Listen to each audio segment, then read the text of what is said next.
Galnet News Digest, 23rd of October 3304. We read the news so you don't have to. In this week's news, Tribune linked to bot hacking scandal. Ramtar's raving raid repelled. Professor Palin pays for scavenger hunt. The answer to the meaning of exploration.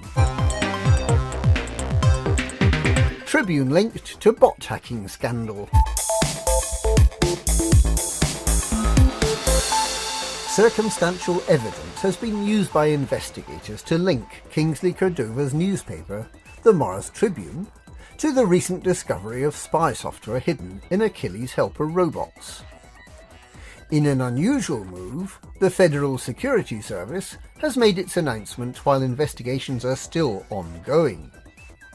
Its reasoning goes like this. 1. The Mars Tribune is based in Seoul. 2. All of the robots so far discovered to have spy software installed, including that of shipping magnate Lloyd Hardacre, whose defective assistant robot led to the discovery of the spy program, have been found in the Seoul system. 3. The Mars Tribune has broken several high-profile stories recently, including Jupiter Rochester's husband Thomas Tarai's extramarital affair, Congressman Morgan Unwin's ties with drug cartel the Red Family, and a series of attempted cover-ups by public relations manager Anya Blackriver. 4. Thomas Tarai, Morgan Unwin, and Anya Blackriver were all found to have personal assistant robots with the spy software installed. The Federal Security Service sees a correlation between the Mars Tribune's sensational revelations and the spy robots so far uncovered, but has not yet established a causal relation. The FSS is interviewing Tribune staff to try to pin down some facts. Cordova, who was feted by Congress for his newspaper's work in bringing Congressman Unwin to justice, has made a complaint about what he describes as the FSS's libelous and baseless allegations. Ramtar's raving raid repelled. A tight security response at Phoenix Base has led to the failure of an attempted theft of Guardian data from engineer Ramtar. Security Chief Harper Vargas at Phoenix Base, which is the home of xenotechnologist Tar, reports that a small group of intruders used explosives to knock out the base's power network after breaching the site perimeter. Defense forces were alerted by the perimeter alarm and were able to contain and repel the invaders, but were unable to prevent their escape in an unidentified getaway ship.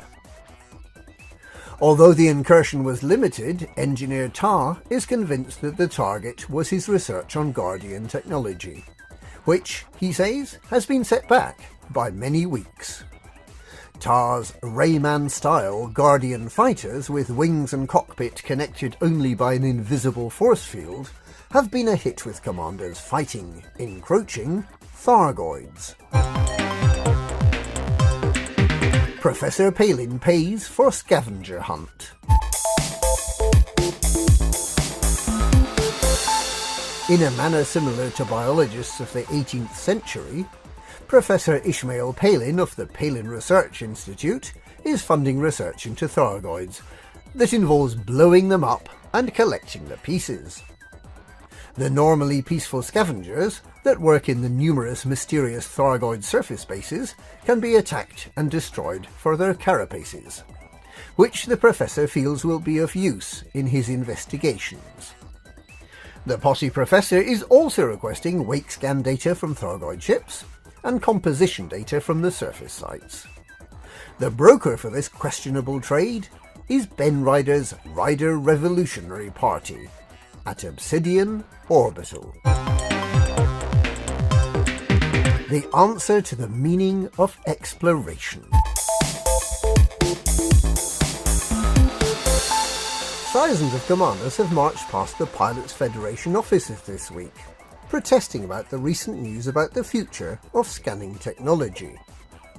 The proposal is that the existing scanning mechanism, that gives quick initial results but which requires substantial effort and in-system travel to get basic information about the bodies in the system, be replaced by a system that requires more skill to operate, but which can give detailed information about the bodies with no travel required.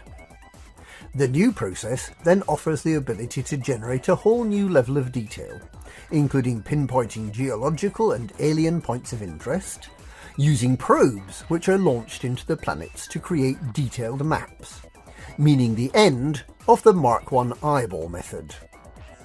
The number of probes will be effectively infinite, as they're tiny and consume minute amounts of fuel. The old representation of the bodies in a system, which resembles painted polystyrene balls suspended using lengths of string, will be largely replaced by an accurate, real-time, real-scale, zoomable orrery view. Commanders have complained that the orrery view is too accurate, and that the planets and stars should be shown many times their actual size, to make them look more like the old view. Commanders have complained that it'll be much harder to find close orbiting clusters of moons, which are popular locations for videos. But most of all, commanders have been complaining that the supply of planetary scan probes is effectively infinite. What's the point of exploring, they argue, if you don't have to spend half your time crawling round planets, searching for more yttrium so you can finish probing? A small counter-demonstration was also held, demanding a limit to the number of forum posts about probes. Commanders have also complained that there will be only 42 new things to find in the galaxy. And that's this week's Galnet News. Galnet News, we read the news so you don't have to.